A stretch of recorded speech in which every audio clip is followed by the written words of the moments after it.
ఆయనకి ఇష్టలుగా ఉండడానికి మనం ప్రయత్నం చేద్దాం. ఇక మూడోది అంటున్నాడు, అయ్యా నువ్వు నాకు తెలియజేశావు, నా లోటు తెలియజేశావు, కాబట్టి నీ సత్యం అనుసరించి నడుచుకున్నట్లు నీ మార్గములు నాకు బోధింపము, నీ నామమునకు భయపడినట్లు నా హృదయంలో ఏకదృష్టి కలగచేయి అని బ్రతమాలుకుంటున్నాడు. ఏనాడైతే మనం తగ్గించుకొని ఈ రీతిగా దేవుని సముఖంలో ఉంటామో దేవుడు మన తగ్గింపుని, అలాగే మన విన్నపాన్ని, లేదంటే మన ఆయనకి నివేదించుకునే నివేదనని ఆయన అంగీకరించి మనల్ని సరిచేయడానికి, సరైన బాటలు నడపడానికి, సరైన మార్గం చూపించి గమ్యం తప్పిపోకుండా చూడడానికి ఆయన మన చేయి పెట్టి నడిపించగలడు. హల్లెలూయా. ఆ నడిపించాలనే ఉద్దేశంతో మనల్ని మనం ఈరోజు పరీక్షించుకుందాం. ఏమిటా పరీక్ష అంటే, మొట్టమొదటిది మన హృదయం గురించి మనం పరీక్షించుకోదు. మన హృదయము, మన ఆలోచనలు ఎలా ఉంటున్నాయి, ఎలా ఉన్నాయి, ఎలా ఉండాలి. మనం దేవుడి వాక్యాల్ని మనం వింటూనే వస్తున్నాం, ప్రతిసారి వింటూనే ఉన్నాం. కానీ కొంతవరకు అవి పనిచేస్తున్నాయి, కొంతవరకు అవి పనిచేయట్లేదు. కొంతవరకు ఒకసారి మనం దాన్ని ఏం చేస్తుంటే మనమే కోరుండి నెగ్లెక్ట్ చేస్తున్నాం. ఒక్కొక్కసారి మనమే వాటిని సులువుగా తీసుకొని పర్వాలేదులే అని వదిలేస్తూ ఉన్నాం. ఈ రీతిగా చేయడం వల్ల మనం ఏమవుతున్నాం అంటే, దేవునికి మనం ఏ రీతిగా మన హృదయాన్ని అర్పించాలో, దేవుని ఎదుట మన హృదయం ఎలా ఉంచుకోవాలో, మన ఆలోచనలు ఎలా ఉండాలో వాటి నుంచి తప్పిపోయి మనం ఈ లోకరీతిగా ప్రవర్తించి దేవునికి ఆయాస్కరంగా ఉంటున్నామేమో, దేవుని చిత్తాన్ని నెరవేర్చలేకపోతున్నామేమో, దేవుని దృష్టిలో మనల్ని మనం బాగున్నామని అనుకుంటూ మార్గం తప్పిపోతున్నామేమో అని మనం ఆలోచించుకోవాల్సిన అవసరత ఎంతైనా ఉంది. కాబట్టి మనం మొట్టమొదటిగా తెలుసుకోవాల్సిందంటే, నేనేమైనా ఇతరుల వల్ల ఒక అంటే అక్కర్లేని ఇంప్రెషన్ ఏమైనా చూపిస్తున్నానా, అంటే ఇతరులు నన్ను ఇంకో రీతిగా ఊహించుకుంటున్నారా, నేను ఎలా ఉన్నాను దానికి భిన్నంగా వారు ఊహించుకుంటున్నారా అనే విషయాన్ని, అంటే ఫాల్స్ ఇంప్రెషన్ నేను వారి మీద ఎవరైనా పెడుతున్నానా అనే విషయాలు. ఇవన్నీ ఫాల్స్ ఇంప్రెషన్ అనేది ఎప్పుడు వస్తుంటే, మనలో వేషధారణ ఉంటే మనం ఏం చేస్తామంటే మనుషులు మెప్పించడానికే మనం ప్రయత్నం చేస్తూ ఉంటాం. మనుషులు మనం బాహ్యంగా ఆహా ఓహో అని పొగడబడేటట్టు, లేదంటే గొప్ప భక్తి పరులుగా కనబడేటట్టు మనం చేస్తుంటాం. కానీ మన యొక్క అంతరంగము వేరే విధంగా ఉందా? ఈ రీతిగా ద్వంద్వ మనస్తత్వంతో నేను ఏమైనా ప్రవర్తించానా అని మనం పరీక్షించుకోవాల్సిన అవసరం ఎంతైనా ఉంది. మత్తయి సువార్త 7వ అధ్యాయము 5వ వచనంలోని ఒక మాట చెప్పబడుతుంది. ఇలాగా వేషధారుల గురించే చెప్పబడుతుంది. నీ కంట్లోని నలుసు ఉంచుకొని ఎదుటివారి కంటిలో దూరమును తీసివేయము అనడం. అప్పుడు అంటే అక్కడ ఎదుటివారి కంట్లో అంటే మన కంట్లో దూరం లాంటిది పెద్ద తప్పు నుంచుకొని ఎదుటివారి కంట్లో నలుసున్నా కూడా ఇదిగో వాళ్ళు వేరెత్తి చూపే మనస్తత్వం మనలో ఉందా? ఇది వేషధారణ మనసు. ఎందుకంటే మనల్ని మనం శుద్ధీకరించుకొని మనం అన్ని విధాలా బాగున్నప్పుడే మనం ఇతరులకి మనం చెప్పగలం, చూపించగలం. నానా తప్పు ఉందిరా, సరి చేసుకోరా అని చెప్పగలం.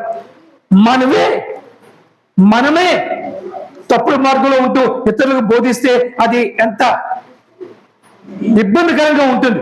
కాబట్టి అటువంటి మనస్తత్వం, అటువంటి వేషధారణ కలిగిన మనస్తత్వం మనలో ఉందా, అటువంటి ఆలోచనలు మనలో ఉన్నాయా అనేది ఈరోజు మనం తెలుసుకోవాలి. అంతేకాదు 119వ కీర్తనలో 29వ వచనంలో కూడా ఒక మాట చెప్పబడుతుంది. 119వ కీర్తన 29వ వచనం,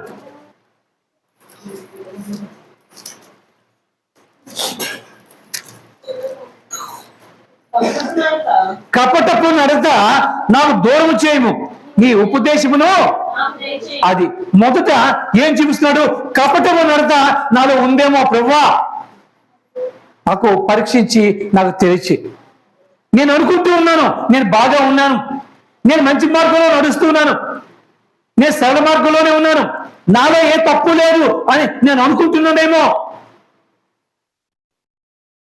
వేషధారణతో జీవిస్తూ దేవుని మెప్పిస్తున్నాను అనుకుంటున్నానేమో, ఇటువంటి కపట మనసుని నా నుంచి తీసివే అని ఏ రీతిగా అయితే భక్తుడు వేడుకుంటున్నాడో ఆ రీతిగా మనం వేడుకుంటే అది మనకి మేలుకరం. కాబట్టి ఈ యొక్క వేషధారణ విషయంలో మనం చాలా జాగ్రత్తగా ఉండాలి. ఎలా ఉన్నామో ఒకసారి మనం పరీక్షించుకొని, ఒక్కసారి మన గుడ్డల మీద చేసుకొని, నాలో వేషధారణ ఉందా, ఉంటే ప్రభువా తీసేవా అని అడుగుదాం. ఏది ఒకసారి అడగండి మీ హృదయంలో, మీ హృదయం చేసుకొని, మీకు మీరే, ఎవరిని అడగద్దు.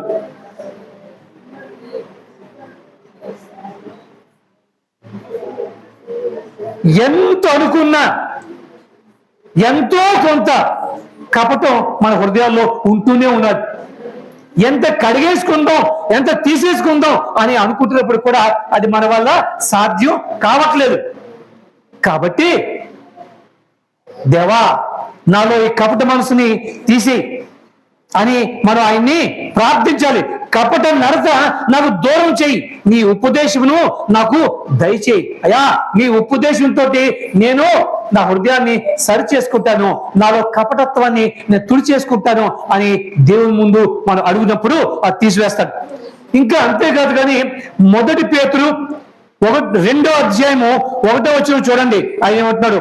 మొదటి పేతురు 2వ అధ్యాయము 1వ వచనం, ప్రభువు దయాళుడని మీరు రుచి చూచి ఉన్న ఎడల సమస్తమైన దుష్టత్వమును, సమస్తమైన కపటమును, వేషధారణను, అసూయను, సమస్త దోషమాటలను మాని కొత్తగా జన్మించిన శిశువును పోలిన వారే నిర్మలమైన వాక్యమైన పాలన వల్ల రక్షణ విషయంలో ఎదుగు నిమిత్తము ఆ పాలను ఆపేక్షించుడి. అంటే ఇక్కడ మనం పరీక్షించుకోవాల్సింది ఏంటంటే, నా హృదయంలో అసూయ గాని, ఈర్ష్య గాని, అపవిత్రత గాని నేను దాచుకొని బయటికి ఏమి ఎరగని వారుగా ఉంటున్నానేమో ప్రభువా నాకు తెలిసి. ఇక్కడ ఏమంటున్నాడు పేతురు? నిర్మలమైన పాలు ఏ రీతిగా అయితే ఆపేక్షిస్తారో అలాగా నిర్మలమైన శిశువులు పాలను ఏ విధంగా అయితే ఆపేక్షిస్తారో అలాగా నిర్మలమైన మనసు కలిగి ఉండాలని చెప్పి అంటాడు. నిర్మలమైన మనసులో ఏముండో, ఈర్ష్య ఉండదు, అసూయ ఉండదు, ద్వేషం ఉండదు, కపటం ఉండదు, ఏది ఉండదు. ఆ రీతిగా ఉండడానికి ప్రయత్నం చేయాలని చెప్పి పేతురు చెప్తూ ఉన్నాడు. ఆ రీతిగా మన హృదయం ఉందా ఒకసారి మనం ఒకసారి చూసుకొని పరీక్షించుకోవాలి. ఎందుకంటే మన అందరిలో కూడా ఇవి సహజంగా ప్రతి వారిలో కూడా దొరుకుతున్నటువంటి విషయాలే. ఎంత కాదు, కూడదు, లేదు అనుకున్నా ఎక్కడో మారుమూలు దాగి ఇలా తలెత్తి మనకు చూపిస్తూనే ఉంటాయి. కాబట్టి వాటి నుంచి మనం జాగ్రత్తగా మనం సరి చేసుకొని దేవుడికి ఇష్టలుగా మారడానికి మనం ప్రయత్నం చేసినప్పుడు దేవుడు మన ప్రయత్నాలను కూడా సఫలీకృతపరిచి మనల్ని ఏం చేస్తాడంటే ఆశీర్వదిస్తాడు. అలాగే 37వ కీర్తన 8వ వచనం మనం చూసుకుంటున్నప్పుడు కోపాన్ని మనం దాచుకొని దానికి విరోధం, అంటే మనం దాని వేషధానంతో మనం ఏమైనా ఉంటున్నామా అనే విషయాలు కూడా చాలా మంది కోపం మనసులో ఉంచుకొని బయటికి కబుర్లాడుతూ ఉంటారు. ఇటువంటి స్థితి మనలో ఉందా? ఎందుకంటే మన హృదయం ఎలా ఉండాలి? నిర్మలంగా ఉండాలని చెప్పంటారు. నిర్మలంగా ఉండాలి అంటే స్వచ్ఛమైనగా ఉండాలి. నిర్మలమైన జలపాతం నీరు పారుతున్నప్పుడు ఆ నీరు ఎలా ఉంటుంది? చక్కగా ఏ ఒక్క అంటే ధూళి కణులు కూడా అందులో లేనట్టుగా స్వచ్ఛంగా ఉంటుంది. అలాగా క్రీస్తును ధరించిన వారి యొక్క మనసు ఉండాలి అని చెప్పి దేవుడు ఆశిస్తూ ఉన్నాడు. అందుకే అపోస్తలుడైన పౌలు ఏమంటున్నాడంటే క్రీస్తు స్వరూపము మీలో ఏర్పడాలి, క్రీస్తు మనసు మీరు కలిగి ఉండండి అని పదే పదే మనకి చెబుతున్న మాటలు మనం వింటున్నాం. కాబట్టి మొట్టమొదట మన మనసు, మన ఆలోచనలు. ఎందుకంటే మనిషిని పాడు చేసేవి మనసు, ఆలోచనలే. ఈ రెండింటిని దేవునికి ఇష్టమైన రీతిలో మలుచుకొని దాన్ని సరైన దారిలో మనం పెట్టుకుంటే దేవునికి ఇష్టలుగా, దేవునికి ఆశ్చర్యపడేవారుగా, దేవుని దృష్టిలో, మనుషుల దృష్టిలో కూడా మనం యోగ్యులమని, మంచివారమని అనిపించుకొని ఆశీర్వాదాలతో ముందుకు వెళ్ళడానికి అది అవకాశం ఉంటూ ఉంటుంది. ఇక రెండోది మన యొక్క మాట, మన యొక్క క్రియ. క్రైస్తవుడు అన్న మాటకి క్రైస్తవుడు ఈజ్ ఈక్వల్ అని అంటే ఏమంటారు తెలుసా? నీ మాట అవునంటే అవును, కాదంటే కాదు, ఇలా ఉండాలి. ఇలా ఉన్నప్పుడే వారిని క్రైస్తవులు ఇలా అంటే ఒక దానికి ఒక ఎబ్రివేషనో లేదంటే దానికి ఒక ఈక్వాలిటీయో అని చెప్పబడుతూ ఉంటుంది. కాబట్టి మనలో మన మాట, మన యాక్షన్స్ ఎలా ఉన్నాయి? మనలో చాలా మందికి మాట ఇస్తాం, క్రియల్లో ఉండు. క్రియలు చేస్తాం, క్రియలు వేరు, మాటలు వేరుగా ఉంటూ మన జీవితాన్ని గడుపుతున్నాం. అది దేవునికి ఏమాత్రం కూడా ఇష్టం లేనిది. ఈ దేనికి మనం ప్రాధాన్యత ఇవ్వాలో దానికి ప్రాధాన్యత ఇచ్చి మనం ఇందులో కూడా చాలా జాగ్రత్తగా ఉండాలని చెప్పి చెప్పబడుతుంది. నా మాటలో నేను యథార్థంగా ఉన్నానా? ఎలాగెలాగలగా నా మాటల్లో నేను యథార్థంగా ఉన్నానా అని మనల్ని మనం పరీక్షించుకోవాలి ఫస్ట్. ఎందుకంటే మనం యథార్థతని అంటే కోల్పోతే దేవుని దృష్టికి మనం భ్రష్టులవే. దేవుడు యథార్థ హృదయాల్ని ఏం చేస్తాడు? ఆదరిస్తాడు. మొట్టమొదటి మన యథార్థత మన మాట నిలకడ మీద ఆధారపడి ఉంటుంది. అందుకే అన్నాడు అవునంటే అవును, కాదంటే కాను. వీటి నుంచి వేరుగా ఏది వచ్చినప్పుడు కూడా అది ఎవరి నుండి వచ్చింది? దుష్టుడి నుండి వచ్చిందే. కాబట్టి చాలా జాగ్రత్త అంటాడు. సామెతల గ్రంథము 12వ అధ్యాయము 22వ వచనం ఒకసారి చూద్దామా? సామెతల గ్రంథము 12వ అధ్యాయము 22వ వచనం. అబద్ధమాడు పెదవులు యెహోవాకు హేయము, సత్య ప్రవర్తన ఆయనకి ఇష్టలు. అబద్ధమాడే పెదవులంటే దేవుడికి అసహ్యం. మనలో ఎంతమంది సత్యవంతులు ఉన్నాం? సత్యవంతులు పేరు పెట్టుకుంటే చాలదు. మన కోరుకోటలో చాలా మందికి 100-70-80 మంది సత్య పేరే. ఆడవాళ్ళు అయితే సత్యవతులు, మగవాళ్ళు అయితే సత్యనాయులు, సత్యాలు. కానీ ఎక్కడ చూసినా వారికి ఆ ముందు ఆదాయం ఉంటున్నా తప్ప ఇంకోటి ఉండట్లే. కాబట్టి మన జీవితాలు ఎలా ఉన్నాయి? అబద్ధమాడు నాలుక దేవుడికి హేయము, సత్యవర్తులు దేవునికి ప్రియులు. కాబట్టి మనం మన జీవితంలో ఎలా ఉంటున్నాం? ఇదే మన క్రైస్తవత్వాన్ని నిరూపిస్తూ ఉంటుంది. అలాగే అబద్ధాలు ఆడడం, అలాగే గుసగుసలు, గాసిప్స్ అన్నారు వాటిని. అంటే చెవులు కొరుక్కోవడాలు. చెవులు ఎందుకు కొరుక్కుంటారు? అవతల వాళ్ళు చెయ్యి తీయగా ఉంటుంది అని అందులో కొరుక్కుంటారు. చెవులు కొరుక్కోవడం అంటే దాని అర్థం ఏమిటి? ఒకరి మీద ఒకరు చాడీలు, అంతే కదా. గట్టిగా చెప్తే అది చాడీ కాదు. కాబట్టి చెవు దగ్గర నోరు వచ్చింది అంటే ఆ చెవు దొరద చెవ్వే.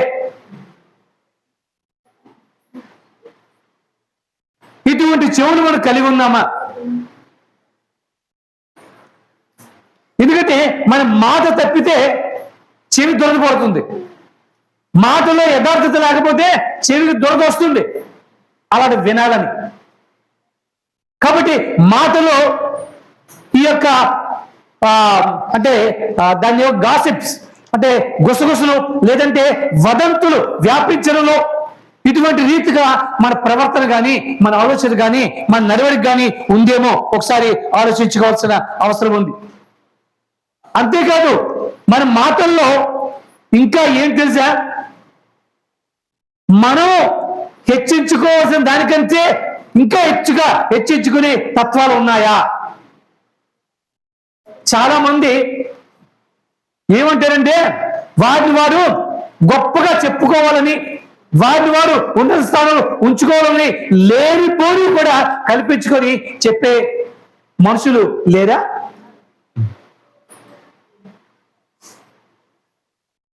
బైబిల్ గ్రంథంలో యేసు ప్రభు తన శిష్యుల్ని కుడిపక్క వరవేయి అన్నప్పుడు రాత్రంతా వారు వలవేసి ఏ ఒక్క చేప పడకపోయినప్పుడు వారు వల వేసినప్పుడు ఆ వలలో ఆడుతున్నప్పుడు వల పిగిలిపోయినన్ని చేపలు వచ్చాయి.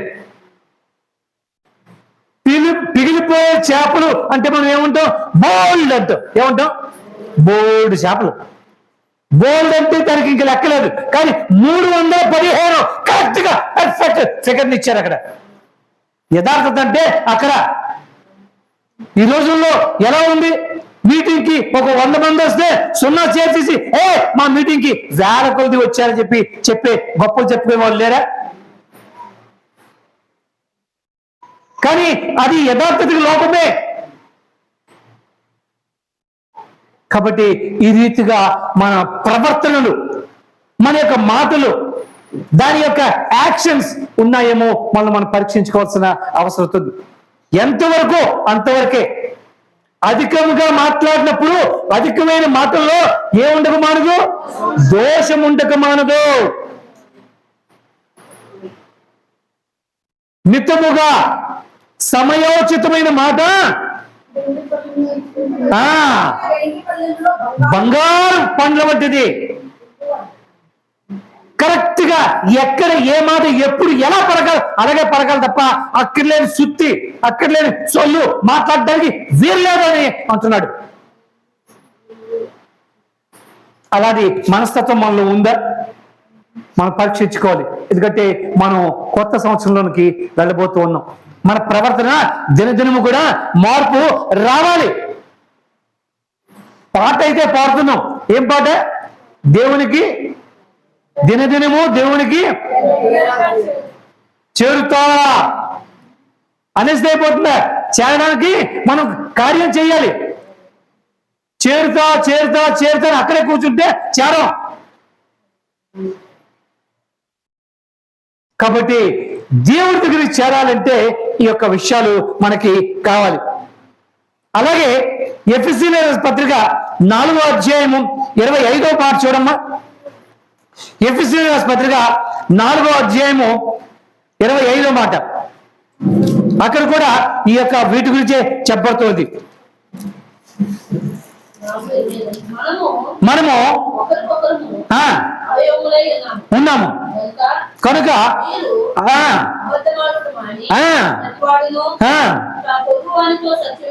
అది మనందరూ కూడా ఏమిటి? క్రీస్తు శరీరంలో అవయవమై ఉన్నాం. కాబట్టి ఏమంటున్నాడంటే మీరు అబద్ధం ఆడొద్దు. నా శరీరంలోని ఇన్ని భాగాలు ఉన్నాయి. జాగ్రత్త చూడండి. నా శరీరంలో ఇన్ని భాగాలు ఉన్నాయి. ఎడం చేతిని ఎవరైనా గిల్లితే నాకు తెలియదా? అంటే నా శరీరం మొత్తం తెలుస్తుందా లేదా? నా మనసు తెలుస్తుందా లేదా? అలాగే రహస్యముగా ఉంచబడింది. ఏది కూడా మరుగుపరచపడకపోదు, బయలుపడక మాందు. మనం అనుకుంటూ ఉన్నాం మనం రహస్యంగా దాచేసాం, ఎవ్వరికి తెలియదు అనుకుంటున్నాం. రహస్యాలు కూడా దేవుడు బయలుపరుస్తాడు. కాబట్టి ఒకరితో ఒకరు అబద్ధాలు ఆడుకోవద్దు. మనం దేవుని యొక్క శరీరంలో అవయవములపై ఉన్నాం. మనం ఏ పని చేసినా ఆయా శరీరానికి తెలుస్తుంది. శరీరానికి తెలియడం అంటే ఆయనకి తెలుస్తుంది. కాబట్టి మనం ఒకరితో ఒకరు అబద్ధం ఆడొద్దు. మనం ఏం చేస్తున్నాం? అయ్యో బాబోయ్, అబద్ధం ఆడుకుంటే ఉండగలవా అండి అని ఒక్కొక్కసారి మనకి ప్రశ్న వస్తూ ఉంటుంది. మనం మాట్లాడే ప్రతి మాటలో ఒక భక్తుడు చెప్తున్నాడు, అబద్ధం అయితే ఒక వాల్యూ, నిజమైతే ఒక వాల్యూ ఇచ్చి పరీక్ష చూస్తే అబద్ధం వాల్యూ పోగులుగా వెళ్ళిపోతుంది. అంటే మన మనుషుల యొక్క తత్వం. మనం ఎవరి ఆధీనంలో ఉన్నో, దేవుని యొక్క ఆధీనంలో ఉన్నో, దేవుని బిడ్డలో అనుకుంటున్నాం. కానీ అన్ని చేసేవన్నీ కూడా అబద్ధులు. ఆ జనకుడు వాడి యొక్క క్రియలే మనం చేస్తున్నాం, వాడి మాటలే మాట్లాడుతున్నాం, వాడికి వత్తాసు పలుకుతున్న వారికి ఉంటున్నాం తప్ప దేవునికి వత్తాసు పలికిన వారుగా మనం ఉండలేకపోతున్నామేమో. కాబట్టి అబద్ధము దేవుడు అసహించుకునేది. అలాగే ఒకరితో ఒకరు, జాగ్రత్త వినండి, ఒకరితో ఒకరు మనసు విప్పి స్వేచ్ఛగా మాట్లాడుకుంటున్నామా లేదా? అదే అబద్ధం లేకుండా, దాపరికం లేకుండా ఉంటున్నామా లేదా? ఇది మనం పరీక్షించుకోవాలి. కొలస్సీలు రాసిన పత్రిక 4వ అధ్యాయము 6వ వచనం ఒకసారి చూడమ్మా.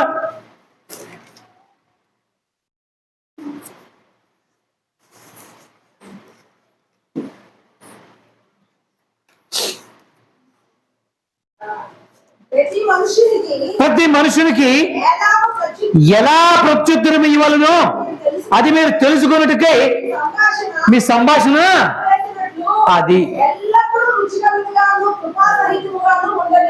ఇతరులతో మాట్లాడినప్పుడు మన మాటలు ఎలా ఉండాలి అంటే ఉప్పు వేసినట్టుగా ఉండాలట. ఆ ఉప్పులో కూడా తక్కువైతే ఉమ్మేస్తారు, ఎక్కువైతే కొట్టుకుంటారు. అవునా కాదు? అంటే ఎంతగా ఎలా ఉండదు అక్కడ రుచికరముగా అన్నట్టు చెప్తున్నారు. అంటే తగు మోతాదులో. అంటే దీని అర్థం ఒకరితో ఒకరు మాట్లాడేంటంటే ఎక్కువ మాట్లాడడం లేదా మొహం ముడుచుకొని వెళ్ళిపోవడం ఎలా కాదు. మనం మాట్లాడే మాట వారికి రుచికరముగాను, వారికి మేలుకరముగాను, ఉపయోగికి అంగీకారయోగ్యముగాను ఉండేటట్లు ఉండాలని చెప్పి చెప్పబడుతుంది. మన ప్రవర్తన అలా ఉంటున్నారా? ఎవరైనా మనం మాట్లాడుతుంటే వెనుక అని అంటున్నారా? లేవాలగా చాలే చెప్పొచ్చు, ఊరుకో అంటున్నారు లేదా? ఒకవేళ ఇలా ఉంటే మనం మార్చుకోవాల్సిన అవసరత ఎంతైనా ఉంది. చూడండి, సామెతల గ్రంథం 25:11. సామెతలు 25:11.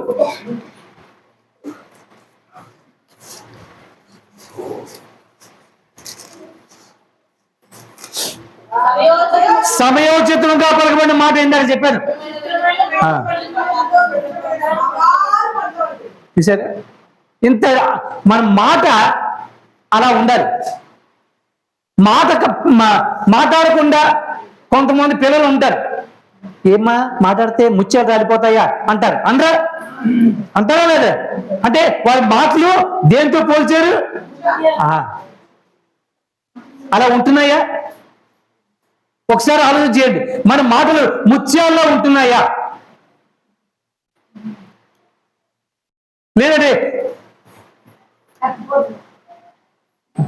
భలే చెప్పేది కత్తిపోట్లు ఇంకా గోడికాయ అన్నాను. ఎలా ఉంది పరీక్షించుకోవాల్సింది. ఎందుకంటే మన యొక్క మాట తీరు, మన క్రియలే మనం ఏమిటో తెలియజేస్తాయి. ఈరోజు 2025వ సంవత్సరం ఆఖరి ఆదివారంలో ఉన్నాం.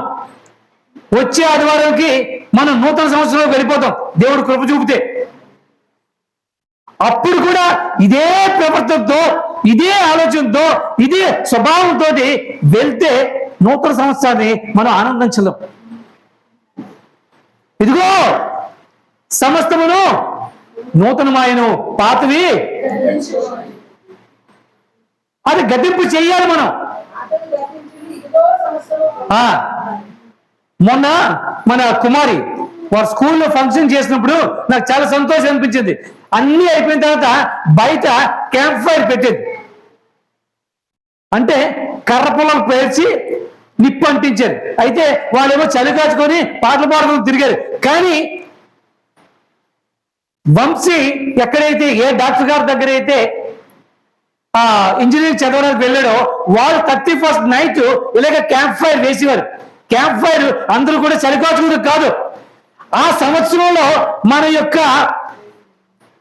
దుర్గుణాలు కానీ, పాపాలు కానీ, అపరాధాలు కానీ, తప్పులు కానీ, ఎవరి వల్ల ఏం చేసావో అవన్నీ కూడా కాగితాల మీద రాసి స్వాహ అని ఇచ్చాడు అనమాట. ఎవరికి వాళ్ళు. అంటే అది అగ్నిలో వేసామంటే అది ఆహుతైపోయింది, మనలో కూడా అవి ఆహుతైపోయి నూతనత్వంతో మనం వెళ్ళాలి అన్న ఒక అభిప్రాయంతో. దీనికి మన లోకంలో కూడా, మన హైందవుల్లో కూడా ఒక పద్ధతి ఉంది, నేను చెప్తాను. కాశీకి వెళ్తారు, దేనికి? పుణ్యం గురించి. కాశీకి వెళ్ళిన వాళ్ళు ఏదో ఒకటి వదిలేయాలి అంటారు, ఏదో ఒకటి వదిలేయాలి, ఒక రూల్ పెట్టేశారు. అయితే వీడు వెళ్ళి ఉండు, నేను చెప్తాను, దాన్ని ఎక్స్ప్లెయిన్ చేస్తాను. అదే చెప్తాను, దాన్ని ఎక్స్ప్లెయిన్ చేస్తాను. కాశీ వెళ్ళి ఏదో ఒకటి వదిలేయాలి. ఏదో ఒకటి అంటే నీవు బాగా ఇష్టపడింది ఏదో ఒకటి వదిలేయాలి. మా అమ్మ కాశీ వెళ్ళి అరటిపండు వదిలేసేది. అంటే ఒక్కసారి వదిలితే మళ్ళీ జన్మలో మళ్ళీ బతుకున్నంత కాలంలో ముట్టుకోకూడదు. ఇంటికి వచ్చి అరటికాయ కూర తింటుంటే, అమ్మ కాశీలో వదిలే పండు వదిలేశాను కానీ కాయ వదిలేశానా?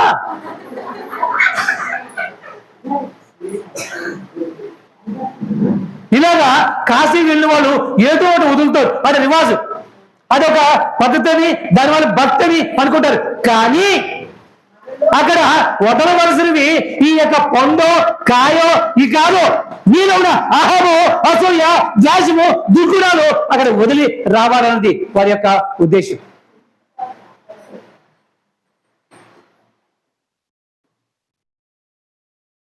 ఆ దుర్గుణాలను వదిలి వస్తేనే ఆ కాశీ ఫలితం వాళ్ళకి వస్తుంది. అలాగే మనం కూడా ఈ యొక్క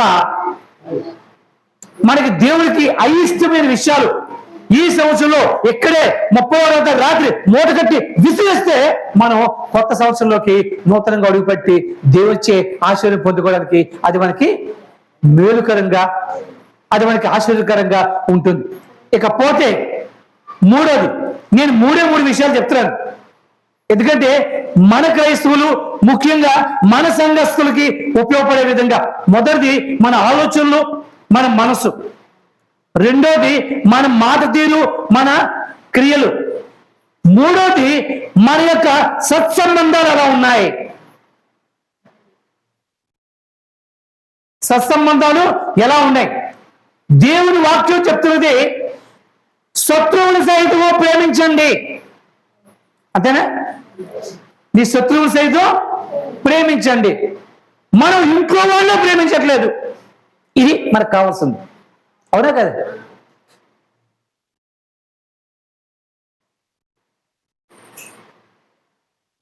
మొగుడు పెళ్ళాలకు పడదు,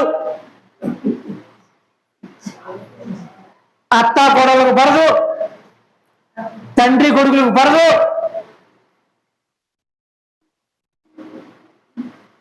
పైకి పడి మనం క్రైస్తవుల్ని. ఇక బయట వాళ్ళతో ఇంకేం సఖ్యంగా ఉంటాం. రిలేషన్ చాలా ప్రాముఖ్యం.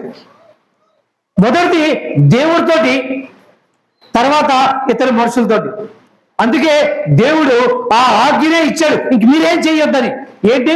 మొదటి, నీ పూర్ణ మనసుతో, నీ పూర్ణ హృదయంతో, నీ పూర్ణ బలముతో, నీ పూర్ణ శక్తితో నీ దేవుడిని ప్రేమించావు. రెండోది, నిన్ను వల్లే నీ పొరుగు వాడిని ప్రేమించు. That's it. మరికే ఎగస్ట్రా చెప్పలేదు. కానీ ఆ రెండే తప్పించి మిగతావన్నీ మనం చేసేస్తాం. ఆ ఒక్కటి అరగొద్దు అన్నట్టు.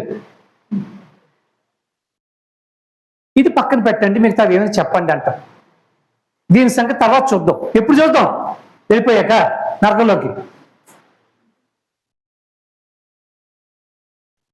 దేవునితో గడపడానికి మనం సరి అయిన సమయాన్ని, నిర్దిష్టమైన సమయాన్ని మనం ఏర్పరచుకుంటున్నామా? దేవునితో సంబంధం ముందు చెప్తున్నాను. దేవునితో సంబంధం ఏర్పరచడానికి, దేవునితో కలిసి ఉండడానికి, దేవునితో మాట్లాడడానికి, దేవునికి విన్నవించడానికి, దేవుని నుంచి పొందుకోవడానికి ఒక నిర్దిష్ట సమయం ప్రతిరోజు రోజులో ఒక నిర్దిష్ట సమయాన్ని మనం ఉంచుకొని దాని ప్రకారం మనం చేస్తున్నామా? లేక తీరుబాటు ఉంటే చూద్దాంలే, మన దేవుడేగా, ఎక్కడికి వెళ్ళిపోతాడు? అవునా? మన దేవుడే, దేవుడికి తెలియదు ఏమిటి? ఏదైనా మాటలు మనకు లేవా? కానీ ఏదేమైనా దేవుని సమయం దేవునికే అని ఇచ్చేవారు ఎంతమంది ఉన్నారు? అది ఖచ్చితంగా దేవుని సమయం.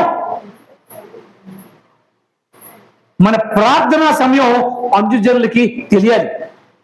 మన ప్రార్థనా సమయం అన్యజనులకి తెలియాలి. ఇది గొప్ప కాదు, కానీ ఒక విషయం నేను చెప్పాలనుకుంటే, ఇంతకుముందు చెప్పాను అనుకుంటారు. పద్మ ఎప్పుడు కూడా సునామలో ఉన్నప్పుడు నేను డ్యూటీకి వెళ్ళిపోయిన తర్వాత 9:30 నుంచి 10:30 మార్నింగ్ ప్రార్థన చేస్తూ ఉండేది. ఆ టైంలో ఇంటికి ఎవరైనా వచ్చి తలుపు కొట్టితే మా ఎదురు వాళ్ళు ప్రార్థనా సమయం డిస్టర్బ్ చేయొద్దని వారు. అటువంటి నిర్దిష్ట సమయాలు, నిర్దిష్ట ఇది మనకు ఉన్నాయా? ఒకసారి మనం ఆలోచన చేసుకుందాం. నిద్ర కాపుకోలు, నీరసాన్ని కాపుకోలు, ఆయాసాన్ని కాపుకోలు, ఆవేశాన్ని కాపుకోలు. అవునా?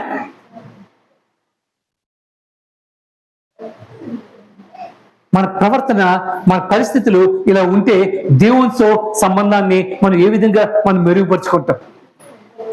దేవునితోటే మెరుగుపరుచుకోలేకపోతే ఇతరులతో ఎలా మనం మెరుగుపరుచుకుంటాం? దేవుని సారూప్యం రావాలి అని దేవుడు కోరుకుంటాడు. దేవుని సారూప్యం రావాలి చెప్పి దేవుడు కోరుకుంటున్నాడు. దేవునితో కలిసి సహవాసం చేస్తారు కదా ఆ సారూప్యం వస్తుంది. 6 నెలలు సహవాసం చేస్తే మరి చెప్పండి, పర్లేదు, నేనేం అనుకోను. కానీ 25 ఏళ్ళు 30 ఏళ్ళు బట్టి సహవాసం చేస్తున్నాం, వచ్చే ఒకటే అప్పట్లేదు మనకి.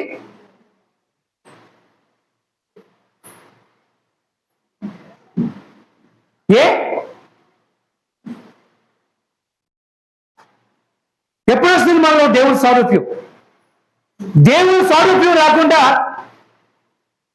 దేవునితో ఎత్తపడ్డమనేది అసాధ్యం, దేవుని కృప లేకపోతే.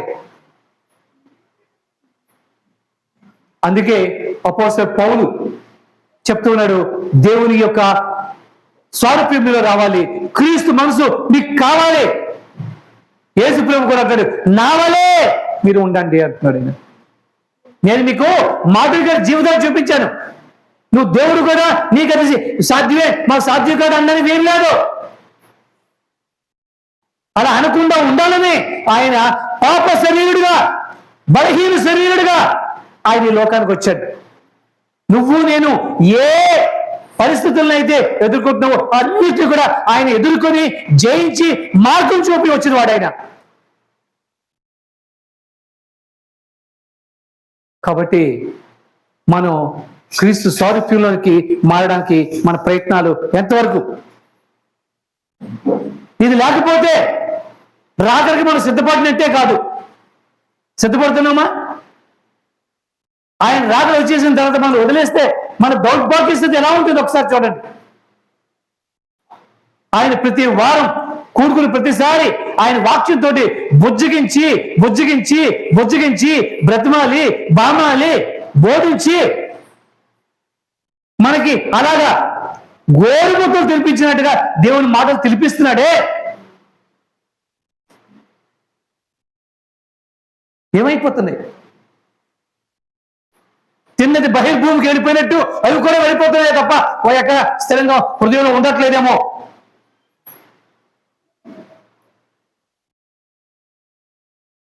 అందుకే అపోస్తలుడు పౌలు రోమీయులకు రాసిన పత్రిక 12వ అధ్యాయము 2వ వచనంలో ఒక మాట చెప్తున్నాడు, మీరు ఈ లోక మర్యాదని అనుసరించకుండా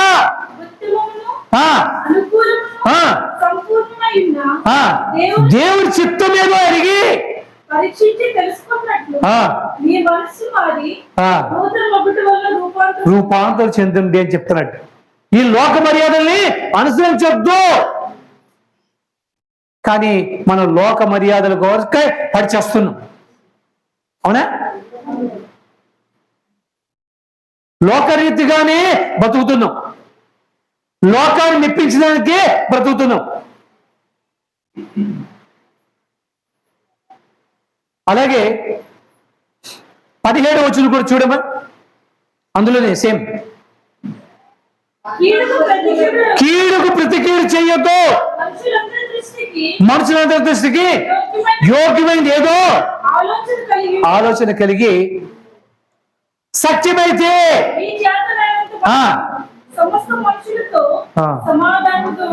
అవునా? అంటే దేవునితోటి సత్సంబంధం కలిగి ఉండాలి, మనుషులతోటి సత్సంబంధం కలిగి ఉండాలి. ఈ రిలేషన్స్ ని మనం సరిగా మెయింటైన్ చేసుకున్నప్పుడే, వీటిని పాటించి ముందుకు సాగినప్పుడే మన దేవునికి ఇష్టలుగా ఉంటాం. కాబట్టి 25వ సంవత్సరం అయిపోయింది, ఏదో అయిపోయింది. ఏమన్నాను బట్టి చెప్పండి. అయిపోయింది, ఏదో అయిపోయింది. కొత్త సంవత్సరంలో నాలో కొత్త రకం కనబడాలి. పక్కవాళ్ళు చెప్పండి, నూతనత్వం రావాలి నీలో.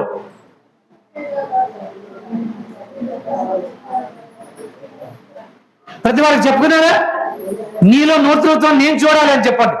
ముందు మీరు ఒకరికొకరు చూసుకుంటే దేవుడు చూస్తాడు తర్వాత.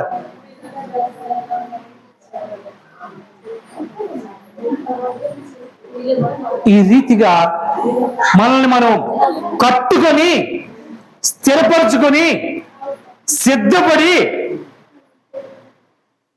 మనం కొత్త సంవత్సరంలోకి అడుగుపెట్టినప్పుడు ఆ కొత్త సంవత్సరం మనకి ఆనందకరము, ఆశీర్వాదకరం.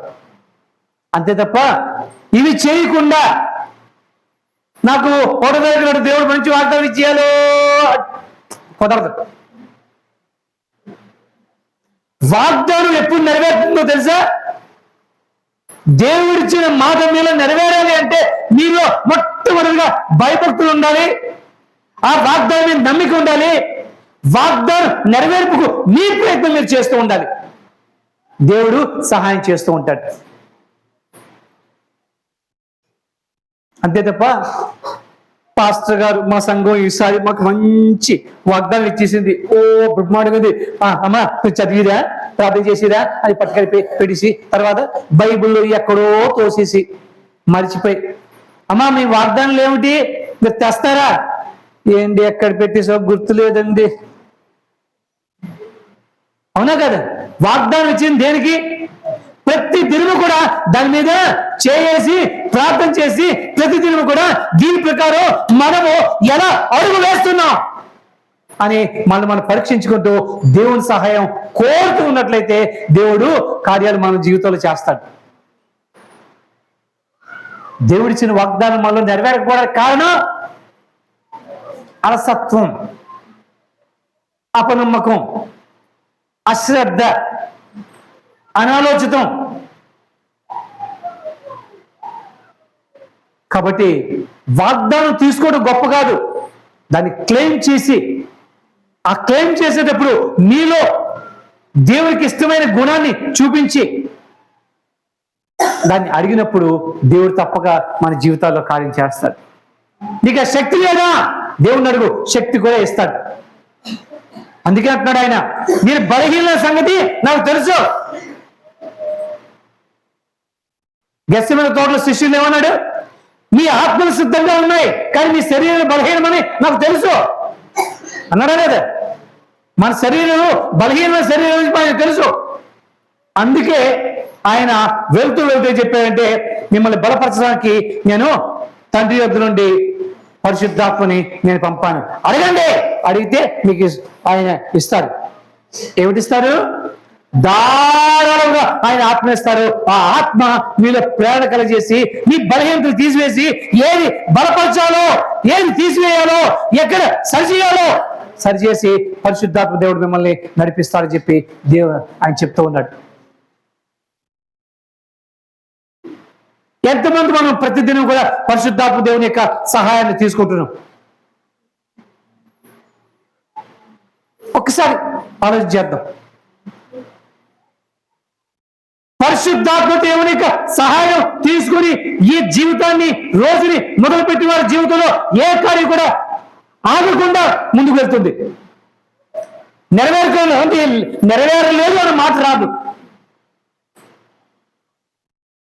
మనం ఎలా ఉన్నాం? చేస్తున్నామా? దేవుని దృష్టికి యోగ్యులు ఉన్నామా? ఇంకా కళ్ళెత్తి చూస్తే రోజు పాడేస్తున్నారు, దినదినము నీకు దగ్గరగా చేరుతుంది. చూస్తుంటే ఆ దూరం అక్కడే ఉంది. దగ్గరికి ఎలా చేరుతాం? దగ్గరికి ఇక్కడ నుండి చేరాలి. ఇందులో మార్పు రావాలి. ఆ మార్పుని ఇక్కడ తెచ్చుకోవాలి. ఓ నా ప్రాణమా, ఇవి నేర్చుకో, ఆచరించు, దేవుని మెప్పు పొందు. ఈ శరీరం ఇక్కడ ఉండిపోతుంది. ఇవాళ కాకపోతే రేపేనే వదిలేయాలి. కానీ ఇది దేవుని దగ్గరికి తీసుకెళ్ళాలి. అనుకూలముగాను, పరిశుద్ధముగాను, ఇంకా ఏంటమ్మా చెప్పారు? ఉత్తమమును, అనుకూలమును, దేవుని చిత్తమే వారికి. అది అర్థమైందా? ప్రతిసారి కూడా, ప్రతి మాటకి, ప్రతి కథలకి, ప్రతి నడవడికి తద్వారా దేవుని నామం గణపరచబడుతున్నదా, అవమానపరచబడుతున్నదా ఒక్కసారి ఆలోచన చేసి మనం కార్యం చేస్తే అది దేవుడు మనల్ని సరైన బాటలో నడిపిస్తానంటున్నాడు. అందుకే పెద్దలు కూడా చెప్తుంటారు, ఒరే మాట్లాడే ముందు ఒకసారి ఆలోచించుకొని మాట్లాడరా అంటారు. అవునా కాదు? కొంతమందిని ఏమంటారు, మాట్లాడే ముందు ఏం మాట్లాడతావో ఆలోచించి మాట్లాడు అంటావా లేదా? అలాగే దేవునితో కూడా మనం ఒక్కసారి మనం పరీక్షించుకొని ఆయన చేతులు, మన బలహీనతలో సైతం సిగ్గుపడవలసిన అవసరం లేదు. ఎందుకంటే ఆయన మన తండ్రి. మనం ఎముకలు ఏర్పడక ముందే ఆయన మనం చూసిన దేవుడు. నీ హృదయంలో ఆలోచన పుట్టుక పూర్వమే నువ్వు ఏం ఆలోచిస్తావో తెలిసిన దేవుడు. ఆయన దగ్గర దాపరకం అందుకు. ఎటువంటి బలహీనత అయినా ఆయన ముందు ఒప్పుకో, వదిలిపెట్టు. దేవుడు సహాయం చేస్తాడు, లేవనెత్తాడు. దీనులను రక్షణతో ఆయన అలంకరించును. ఈరోజు మనం కీర్తనలు చూసాం. రక్షణ అంటే కేవలం బాప్తిజం కాదు, దాంతో మళ్ళీ అలంకరిస్తారట. ఆ అలంకారంతో మనం వెళ్ళాలి. రక్షణ వస్త్రాలు ధరించి ఆయన దగ్గరికి వెళ్ళాలి మనం. ఆ అలంకారంతో పరిశుద్ధాలంకృతులై ఉందా లేదా బైబిల్లో? అరుణోదయ గర్భమునందు యవ్వనస్తులు ఏడు పరిశుద్ధాలంకృతులై వచ్చేదరు.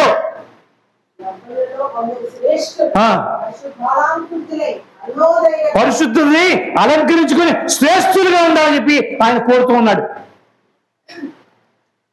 అలంకరణే లేని భ్రష్టులుగా మనం ఉంటే ఉపయోగం లేదు. మన పరిస్థితి ఎలాగ ఉంది ఒకసారి మనం పరీక్షించుకోండి. నూతన సంవత్సరంలోకి మనం అడుగు పెట్టబోతున్నాం.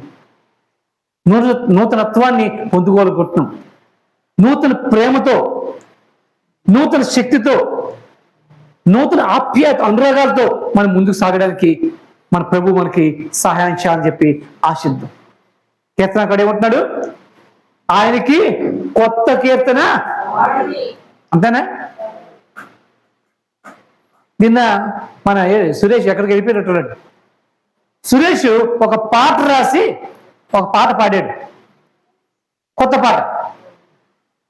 అలాగా దేవుని ప్రేమను తలపోసుకొని తను ఏంటంటే పెళ్లి గురించి, తన చెల్లి పెళ్లి గురించి, వాటి గురించి ఒక పాట రాశాడు. అయితే పాడడానికి కూడా అవకాశం ఇవ్వలేదు, అయిపోయింది, అది వేరే విషయం. కొత్త పాట. అలాగే మనలో కూడా ఆ నూతనత్వంతో ఆయన కీర్తించేది. ఎప్పుడూ ఒకే రొటీన్గా కాకుండా అనుదినము కూడా ఆయన ప్రేమని చవి చూస్తూ, అందులో నూతనత్వాన్ని తెలుసుకుంటూ, నూతన కీర్తనతో మన హృదయాన్ని ఉప్పొంగించుకుంటే మనము దేవుల్లో ఆనందిస్తాం, దేవుడు మనతో ఆనందిస్తాడు. ఈ ఇద్దరి ఆనందమే లోకానికి ఆశీర్వాదం. అదే నీతియు సత్యమును కలియుట. నీతి సత్యము ఎప్పుడైతే కలుస్తుందో భూమి తన ఫలాల్ని అది ఇస్తుందిట. అది ఇవ్వాలని చెప్పి దేవుడు కోరుకుంటున్నాడు. ఇవ్వడానికి నువ్వు రెడీగా ఉన్నావా? ఫలించడానికి రెడీగా ఉన్నావా? దేవునితో ఉండడానికి రెడీగా ఉన్నావా? ఇది ఈరోజు ఈ సంవత్సర ఆఖరిలో మనకి ప్రశ్న. అందరం మెట్లు దిగి, అంటే కుర్చీలు దిగి మోకరించి మన పరిస్థితి ఎలా ఉంది ఒకసారి పరీక్షించుకుందాం. నా మనసు ఆలోచనలు దేవునికి ఇష్టంగా ఉన్నాయా? నా మాట, నా ప్రవర్తన దేవుని దృష్టికి మనుషుల దృష్టికి అంగీకారంగా ఉందా? దేవునితోటి మనుషులతోటి నా సంబంధ బాంధవ్యాల్ని నేను సరిగా నిలుపుకుంటూ దేవుని రాకడికి సిద్ధపడి ఉన్నానా? ఈ 3 ప్రశ్నలతోటి మనం ఈరోజు దేవుని దగ్గరికి వెళ్దాం. ఈ 3 ప్రశ్నలు ఎవరికి వారు మనం వేసుకుందాం. దేవా, లోటు ఉంటే నాకు తెలియచేయి, నన్ను సరిచేయి, నీకు ఇష్టడుగా నన్ను మార్చు, నాకు ఉపదేశం చేయి, నేను నడవలసిన మార్గాన్ని బోధించు, నీ కాయమైన మార్గం ఏమైనా ఉంటే తీసేయి. ఇదిగో నూతన సంవత్సరంలోకి నూతన వ్యక్తిత్వంతో, నూతన శక్తితో, నూతన మనసుతో ప్రవేశించాలని చెప్పి ఆశిస్తున్నాను. ఆ నూతనత్వాన్ని నాకు ఇవ్వవా అని అడుగుదాం.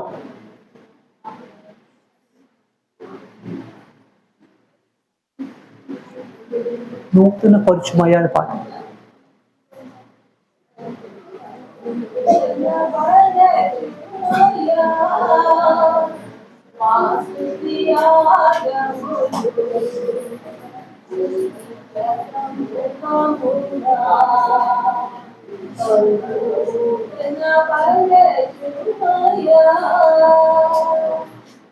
పరిపోషణ